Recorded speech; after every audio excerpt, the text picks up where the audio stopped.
السلام علیکم ورحمۃ اللہ وبرکاتہ نحمدہ نصلی ونسلم علی رسولہ الکریم اما بعد فاعوذ باللہ من الشیطان الرجیم بسم اللہ الرحمن الرحیم لقد کان لکم فی رسول اللہ اسوۃ حسنہ صدق اللہ مولانا العظیم اللہم صلی علی سیدنا و مولانا محمد وعلى آل سيدنا ومولانا محمد وبارك وسلم وصل عليه صلاة وسلاما عليك يا سيدي يا رسول الله وعلى آلك وأصحابك يا سيدي يا أنيس الغريبين. نہایت ہی واجب الاحترام معزز و مکرم سامعین و ناظرین، اللہ تعالیٰ کے فضل و کرم اور حضور علیہ السلام کی نظر رحمت سے آج دروس سیرت کے اس تیسرے ایپیسوڈ میں ہم رسالت مآب صلی اللہ علیہ وآلہ وسلم کے آباء و اجداد کا ذکر خیر کر رہے ہیں، خصوصاً نبی کریم رؤوف الرحیم صلی اللہ علیہ وآلہ وسلم کے دادا جناب عبد المطلب اور آپ کے والد گرامی جناب سیدنا عبداللہ رضی اللہ تعالیٰ عنہ کا ذکر خیر کریں گے۔ حضور علیہ السلام کے آباء و اجداد میں سے جناب اسماعیل علیہ السلام کا ذکر خیر ہم نے کیا۔ جناب اسماعیل کی اولاد میں سے قدار نامی ایک ہستی گزرے ہیں کہ جن کی اولاد جزیرہ عرب میں پھیلی، انہی میں سے جناب عدنان کا ذکر کیا جاتا ہے۔ جناب عدنان تک حضور علیہ السلام کا شجرہ نسب محفوظ کیا گیا۔ بعض احباب حضور علیہ السلام کا سلسلہ نسب جناب آدم تک بیان کر دیتے ہیں، جبکہ روایات سے خصوصاً جناب عبداللہ بن مسعود کی روایت سے یہ بات واضح ہو جاتی ہے کہ آپ کا شجرہ نسب جناب عدنان تک تو ثابت ہے، اس کے بعد جو لوگ بیان کرتے ہیں وہ جھوٹ کی آمیزش شامل کرتے ہیں۔ تو حضور کا سلسلہ نسب کیا ہے؟ ہم آقا علیہ السلام سے جناب عدنان تک تمام مبارک ناموں کو ذکر کرتے ہیں، پھر ہم موضوع کی طرف آئیں گے۔ حضور علیہ السلام سے یہ سلسلہ چلتا ہے تو جناب محمد صلی اللہ علیہ وآلہ وسلم باعث ایجاد عالم محمد بن عبداللہ بن عبد المطلب بن ہاشم بن عبد مناف بن قصی بن کلاب بن مرہ بن کعب بن لوئی بن غالب بن فہر بن مالک بن نظر بن کنانہ بن خزیمہ بن مدرکہ بن الیاس بن مزر بن نزار بن ماد بن عدنان، اور پھر جناب عدنان سے حضرت اسماعیل علیہ السلام کا ذکر کیا جاتا ہے۔ آقا علیہ السلام کے آباء و اجداد میں سے جناب عبداللہ، عبد المطلب، ہاشم، عبد مناف اور قصی، ان کا مختصر احوال آپ کی خدمت میں گوش گزار کرتے ہیں تاکہ یہ بات واضح ہو جائے کعبہ کی تولیت ان کے پاس کیسے آئی، یہ کعبہ کے متولی کیسے بنے، اور حضور علیہ السلام کے آباء و اجداد کی کچھ چیدہ صفات کیا تھی تاکہ ہمیں سیرت سمجھنے میں آسانی اور سہولت ہو۔ نبی کریم رؤوف الرحیم صلی اللہ علیہ وآلہ وسلم کے آباء و اجداد میں سے جناب قصی کی شادی خلیل خزائی کی بیٹی سے ہوئی۔ خلیل خزائی اس وقت کعبے کا نگران تھا، اس کا انتقال ہونے لگا، اس نے وصیت کی کہ میرے بعد کعبے کا انتظام و انصرام قصی کے سپرد کر دیے جائے۔ جناب قصی شریف النفس تھے اور ظاہری باطنی احوال خلیل خزائی سے چھپے ہوئے نہ تھے۔ کہنے لگا کہ اللہ کے گھر کی اگر کوئی صحیح طریقے سے خدمت کر سکتا ہے تو یہ قصی میرا داماد ہی کر سکتا۔ جناب قصی کعبہ کے متولی بن گئے۔ آپ نے بے شمار ایسے عظیم کارنامے سر انجام دیے کہ جو تاریخ میں آج بھی سنہرے حروف کے ساتھ جگمگا رہے ہیں۔ مثلاً آپ نے سب سے پہلے وہاں دارالمشورہ قائم کیا، جس کو بعد میں دارالندوہ کہا جانے لگا۔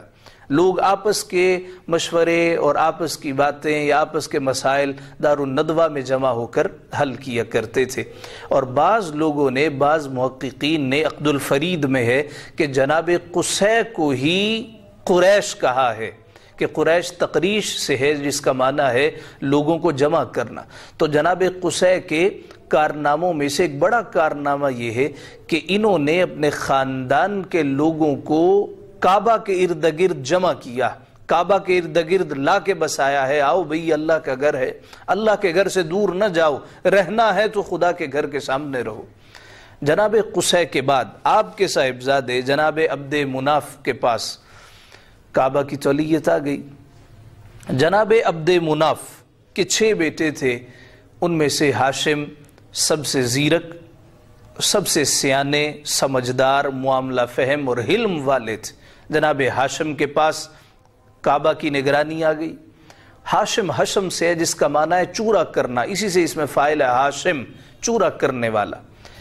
اس کی وجہ تسمیہ سیرت نگار یہ بیان کرتے ہیں، مورخین ذکر کرتے ہیں کہ آپ کے پردادا، یہ حضور کے پردادا ہوئے محمد بن عبداللہ بن عبد المطلب بن ہاشم۔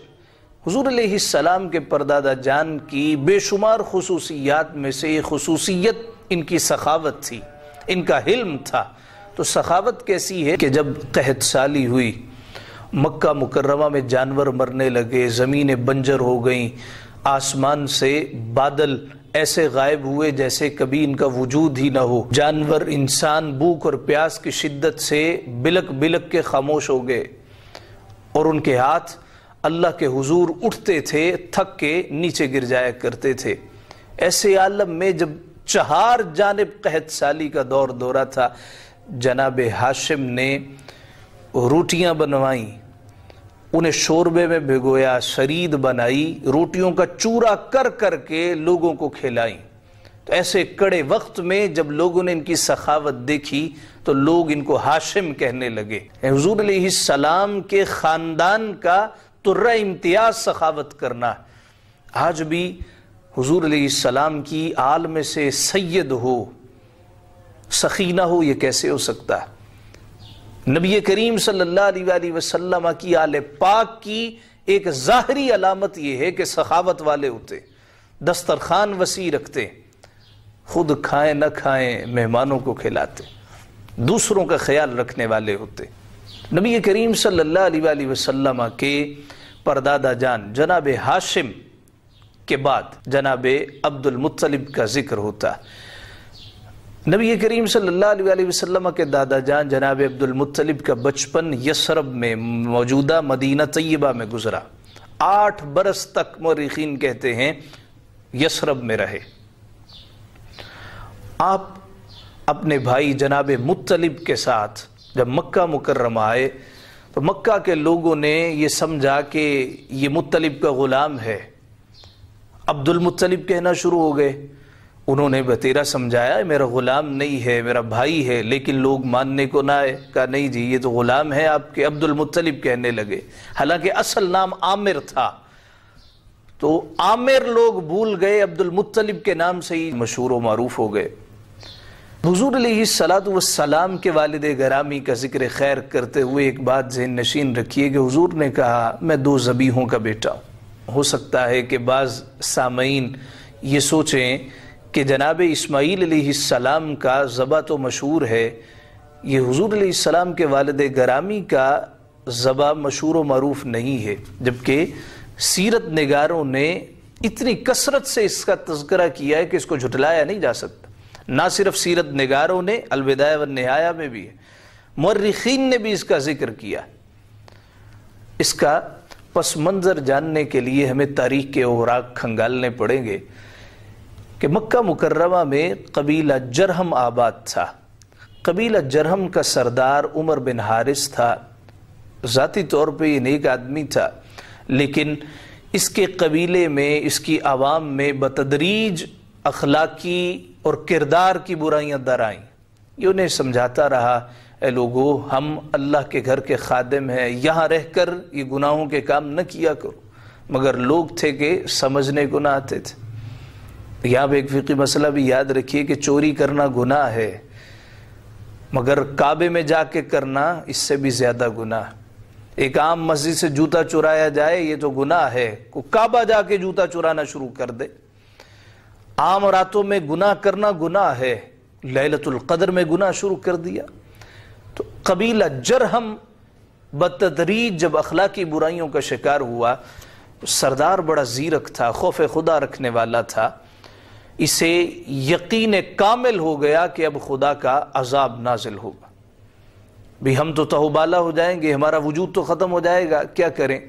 اس نے جو کعبے کے فنڈ میں چیزیں موجود تھیں، کچھ تلواریں تھیں، زریں تھیں، 2 سونے کے ہرن تھے، اس نے کہا کہ ہم رہے نہ رہے اللہ کے گھر کا مال تو سلامت رہے۔ اب سوچ بچار میں کئی دن گزر گئے، مال کہاں پہ محفوظ کریں؟ چاہے زمزم کا خیال آیا تو زمزم قبیلہ جرہم کی بدعمالیوں کی وجہ سے خشک ہو چکا تھا، پانی نام کی شے نہ تھی۔ ہمیں یہ بات بھی یاد رکھنی ہے، جب بندہ اللہ کی نعمتوں سے انکار کرتا ہے، اپنی زندگی گناہوں سے بھرپور کر لیتا ہے، پھر اللہ کی نعمتیں بھی چھننے لگتی۔ چاہے زمزم خشک ہو گیا، اس عمر بن حارث نے وہ مال جو کعبہ کے لیے اکٹھا کیا گیا تھا وہ سارے کے سارا کنویں میں ڈالا اور اوپر سے بند کر دیا۔ قبیلہ جرہم پر عذاب الہی نازل ہوا۔ ایک اور قبیلہ خزاع کی صورت میں وہ آئے، انہوں نے سینکڑوں ہزاروں لوگوں کو قتل کر دیا، بچوں کو عورتوں کو یرغمال بنا لیا، بے شمار زخمی ہوئے، جو چند ایک بچے وہ یمن کی طرف بھاگ گئے۔ یہ البدایہ والنہایہ میں ہے۔ امتداد زمانہ کے باعث رفتہ رفتہ چاہے زمزم کا نام و نشان تک مٹ گیا، اور کسی کو یاد بھی نہ رہا کہ یہاں پہ کوئی کنواں بھی ہوا کرتا تھا۔ اسی عالم میں 500 سال گزر گئے، 5 صدیاں گزر گئیں۔ وہ بڑے بوڑھے کہ جو بتا دیا کرتے تھے کہ یہاں فلاں وقت میں کوئی چیز ہوگی، وہ بھی حوادث زمانہ کی نظر ہو گئے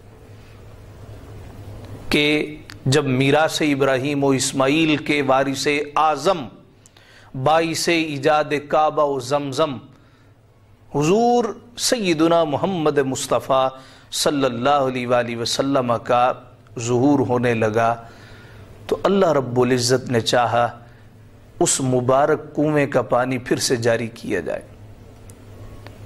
اور یہ سعادت نبی کریم صلی اللہ علیہ وآلہ وسلم کے دادا جناب عبد المطلب کے حصے میں آئی۔ ہوا یہ کہ جناب عبد المطلب کو خواب آیا کہ کوئی کہتا ہے طیبہ کھودو۔ بھی طیبہ کیا ہے؟ خواب میں پکارنے والا کوئی جواب نہیں دیتا۔ دوسری رات سوتے ہیں، پھر خواب میں ایک شخص آوازہ دیتا ہے برہ کھودو۔ یہ برہ کیا ہے؟ کوئی جواب نہیں آتا۔